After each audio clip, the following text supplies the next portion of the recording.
अनारक्षित समाज पार्टी ने गोरखपुर शहर विधानसभा 322 से अजय शंकर श्रीवास्तव को प्रत्याशी घोषित किया। ये बहुत जुझारू व्यक्ति हैं, समाज के साथ निरंतर पिछले 25 वर्षों से जुड़े हुए हैं, काम कर रहे हैं। घर घर तक इनकी पहुंच है और पिछले लगभग 1 वर्ष से ये निरंतर घर घर जाकर अपना प्रचार भी कर रहे हैं। इनको हमने गोरखपुर सदर से प्रत्याशी बनाया है। ये अनारक्षित वर्ग की एक प्रदेश की विधानसभा में पहुंचकर आवाज बनेंगे, जिसके साथ पिछले 74 वर्षों से निरंतर अन्याय और अत्याचार विभिन्न पार्टियों की सरकारों द्वारा किया जाता रहा है। जातिगत आरक्षण के नाम पर, SC/ST एक्ट के दुरुपयोग के नाम पर, शिक्षा में, नौकरी में, विभिन्न स्तरों पर दिन प्रतिदिन एक न एक ऐसी योजना लाते हैं ये सरकारें। तुष्टीकरण के नाम पर, जातीय तुष्टीकरण, धार्मिक तुष्टीकरण के नाम पर निरंतर अनारक्षित वर्ग का पिछले 74 वर्षों से जो शोषण हो रहा है, उसके खिलाफ ये हमारे अजय शंकर श्रीवास्तव जी विधानसभा में पहुंचकर इस वर्ग की आवाज बनेंगे और संघर्ष करेंगे। इन सब चीज़ों के प्रति हम लोगों को संघर्ष करना है। इसीलिए हम लोगों ने राष्ट्रीय समानता मोर्चा बनाकर उसके अंतर्गत लगभग 20 से 25 प्रत्याशी उतारे हैं।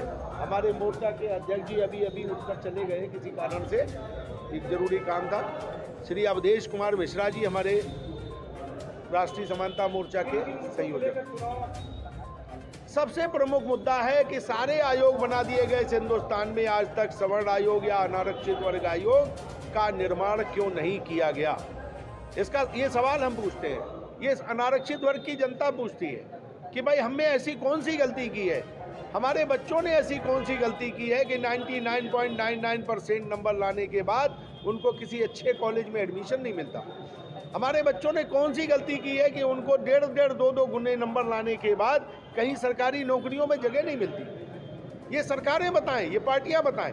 वोट सबको चाहिए, ब्राह्मणों का भी चाहिए, कायस्थों का भी चाहिए, जितने भी सवर्ण समाज के लोग हैं, अनारक्षित वर्ग के लोग हैं, सभी के वोटों की जरूरत है। कोई सम्मेलन करा रहा है, कोई मूर्तियां लगवा रहा है हमारे महापुरुषों की, इनसे ये भी तो पूछा जाए इसका जवाब कब दोगे कि भाई ये हमारे साथ जो अन्याय हो रहा है इन कानूनों के ऊपर आप कब बोलोगे। आप वहाँ पर जब SC/ST एक्ट का काला कानून पास किया जाता है, उसमें परिवर्तन किया जाता है, तो सारे सवर्ण नेता, सारे अनारक्षित वर्ग के नेता, किसी पार्टी के नेता हों, वहाँ पर बिल्कुल ऐसे ताली बजाते हैं, मेजें थपथपाते हैं और जय हो जय हो जय हो, इसके अलावा कुछ नहीं बोलते। एक भी खड़ा होकर माई का लाल बोल देता कि इसमें ये बदलाव जो किया जा रहा है सुप्रीम। हमारे सबसे पहले प्राथमिक मुद्दा होगी कि यदि गोरखपुर सदर विधानसभा की जनता का समर्थन मिला तो विधानसभा में सबसे पहले आरक्षण खत्म करने के लिए आवाज़ उठाऊंगा। SC/ST एक्ट जैसे काले कानून को खत्म कराने के लिए आवाज़ उठाऊंगा और स्वर्ण आयोग के गठन के लिए मांग करूंगा।